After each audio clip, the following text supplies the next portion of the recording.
SSV TV5 news channel.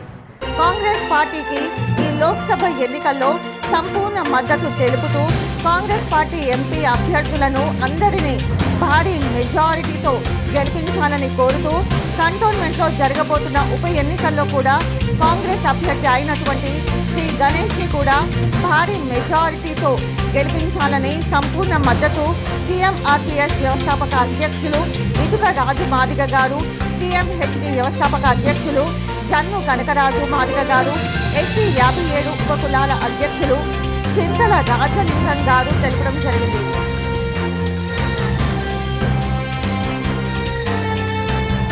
Shri Ganesh ఆయన పార్టీలకు అతీతంగా పనిచేసుకుంటూ శ్రీ గణేష్ ఫౌండేషన్ పేరు మీద కూడా ఇక్కడ ఈ నియోజకవర్గంలో ఉన్నటువంటి పేద ప్రజలకు సేవ చేస్తూ ముందుకెళ్తా ఉండు. మరి ఇప్పుడు కాంగ్రెస్ పార్టీ తరఫున ఆయన బరిలో ఉన్నాడు కాబట్టి అత్యధిక మెజార్టీతో గెలిపించాలని చెప్పి మేము ఇక్కడ నుంచి పిలుపునిస్తా ఉన్నాం. మరి అదేవిధంగా బీజేపీ క్యాండిడేట్ ఆయనకు అసలు నడవనికి సరిగా వస్తలేదు, మాట్లాడడానికి సరిగా వస్తలేదు. ఆయన ఏదేదో మాట్లాడుతూ ఉన్నాడు. ఆయన కంటోన్మెంట్ నియోజకవర్గంలో ఎన్ని వార్డులు ఉన్నాయో తెలియదు, ఎక్కడి నుంచి ఎక్కడికి కంటోన్మెంట్ వస్తుంది కూడా తెలియదు. మరి ఆయన ఒక ఇద్దరు ముగ్గురు చిల్లర మరల పోరలను వేసుకొని అదేదో వాళ్ళు ఏదో నల్ల కండువాలు కప్పుకొని నిరసన తెలిపినట్టుగా వాళ్ళు ప్రచారం చేస్తున్నారు. డిపాజిట్ కూడా రాదు బీజేపీ క్యాండిడేట్ అని చెప్పి సందర్భంగా తెలియజేస్తా ఉన్నాను. మరి అదేవిధంగా సాయన్న కూతురు ఎవరైతే లాస్య నందిత చనిపోయిన తర్వాత ఇప్పుడు నివేదిత పోటీలో ఉందో వాళ్ళకి రాజకీయ అవగాహన లేదు.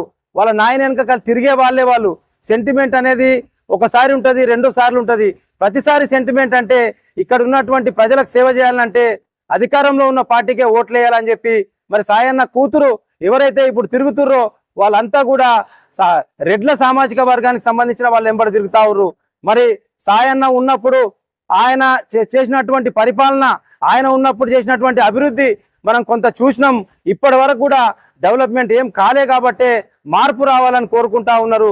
శ్రీ గణేష్ మంచి నాయకుడు, మనసున్న నాయకుడు, పిలిస్తే పలికే నాయకుడు కాబట్టి శ్రీ గణేష్ గారిని కాంగ్రెస్ పార్టీ ఓట్లేసి శ్రీ గణేష్ గారిని అత్యధిక మెజార్టీతో గెలిపించాలని చెప్పి కోరుతా ఉన్నాం. జై భీమ్, జై మాదిగ.